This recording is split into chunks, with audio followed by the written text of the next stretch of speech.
Halo semuanya, balik lagi dengan saya Agatha. Di video sebelumnya saya sudah membahas tentang uji validitas dan reliabilitas.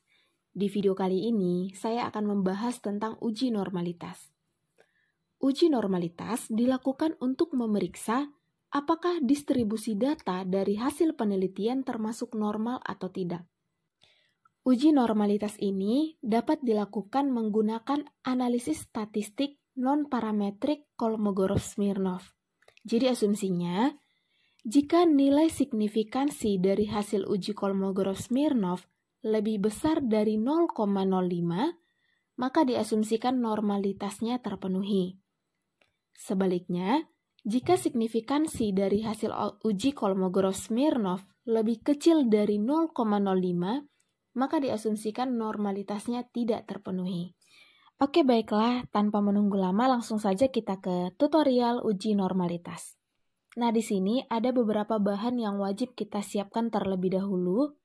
Yang pertama adalah SPSS, kemudian yang kedua, data yang akan kita uji normalitasnya yang sudah dimasukkan ke dalam Excel.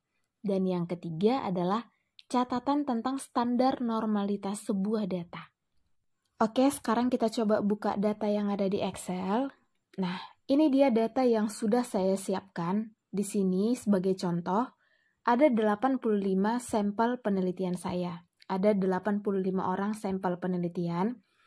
Kemudian ada dua data yang sudah saya siapkan, yaitu data kenakalan remaja dan data pola asuh orang tua.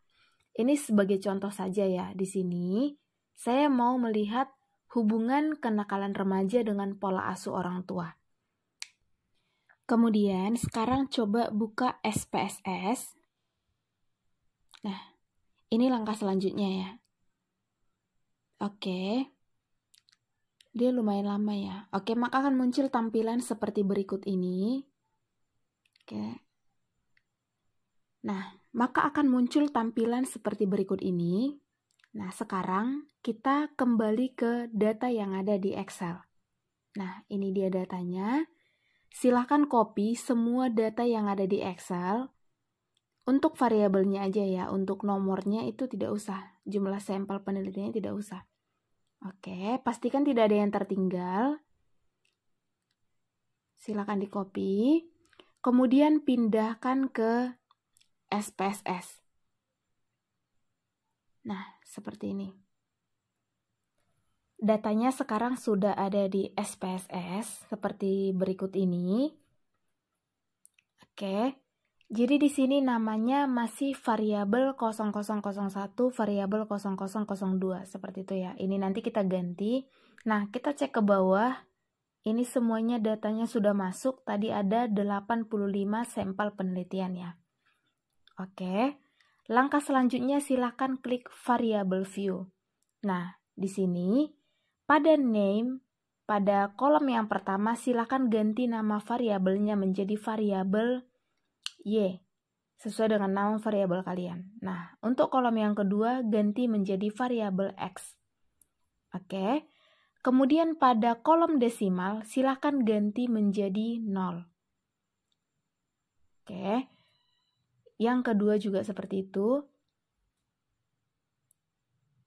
Oke, jadi 0. Nah, selanjutnya pada label silakan tuliskan nama variabel yang kalian teliti. Di sini tadi namanya kenakalan remaja. Oke, kenakalan remaja. Kemudian untuk variabel X-nya adalah pola asuh orang tua. Setelah mengganti 3 poin ini, sekarang kita kembali ke data view. Nah, di sini namanya sudah berubah menjadi variabel Y dan X. Oke, seperti berikut. Langkah selanjutnya adalah mencari nilai residualnya, yaitu klik Analyze, kemudian Regression. Nah, di samping akan muncul beberapa tampilan. Oke, di sebelah kanan. Silahkan klik Linear. Nah, maka akan muncul tampilan seperti berikut ini. di sebelah kiri ada dua variabel, yaitu variabel kita sebelumnya. Silahkan pindahkan ke kolom yang di sebelah kanan. Jangan sampai salah tempat.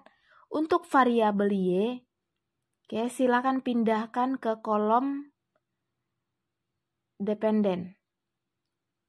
Oke, seperti ini. Dan variabel X, silahkan pindahkan ke kolom independen. Nah, pastikan untuk variabelnya tidak tertukar ya. Nah, selanjutnya klik Save. Oke. Maka akan muncul tampilan seperti berikut ini. Nah, di sini ada beberapa kolom ya.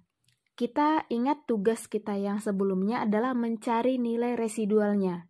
Jadi silakan centang pada kolom ini. Oke.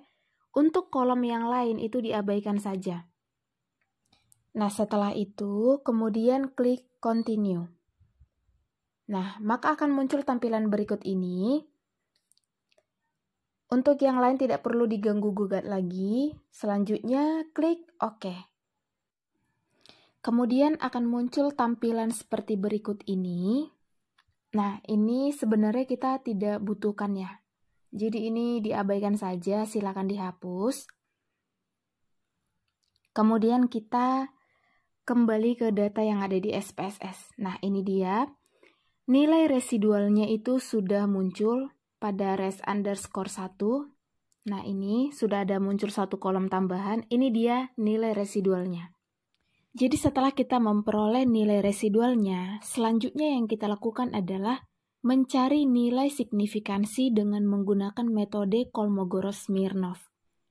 Nah, langkah selanjutnya adalah klik Analyze, Non-Parametric Test. Oke, pilih Legacy Dialog. Kemudian One Sample Kolmogorov-Smirnov. Oke, silakan diklik. Maka akan muncul tampilan seperti berikut ini. Nah, di sini ada 3 variabel. Untuk unstandardized residual aja yang dipindahkan ke sebelah kanan. Oke, setelah sudah berpindah, pada tabel distribusi yang ada di bawah, itu untuk kolom normal silakan dicentang, dan untuk 3 kolom lainnya itu diabaikan saja. Oke, kemudian klik OK. Nah, ini dia nilai normalitasnya menggunakan Kolmogorov-Smirnov. Sekarang kita buka catatan. Nah, di sini, jika nilai signifikansi Kolmogorov-Smirnov itu lebih besar dari 0,05, maka normalitasnya itu terpenuhi. Sebaliknya, jika nilai signifikansi Kolmogorov-Smirnov lebih kecil dari 0,05, maka normalitasnya itu tidak terpenuhi. Setelah kita melihat catatan, sekarang kita kembali kepada hasil SPSS. Oke. Nah, di sini tampak bahwa nilai signifikansi Kolmogorov-Smirnov adalah 0,438. Jadi di sini hasil SPSS untuk nolnya itu tidak ditampilkan ya, tapi dibacanya itu 0,438. Nah, mengingat catatan bahwa standarnya adalah 0,05 dan ini hasilnya 0,438, artinya normalitasnya itu terpenuhi karena skornya itu di atas 0,05. Seperti itu. Oke guys, sekian tutorial untuk uji normalitas. Semoga apa yang saya sampaikan dapat bermanfaat bagi teman-teman sekalian. Jangan lupa dukung saya dengan bantu like, komen, dan subscribe.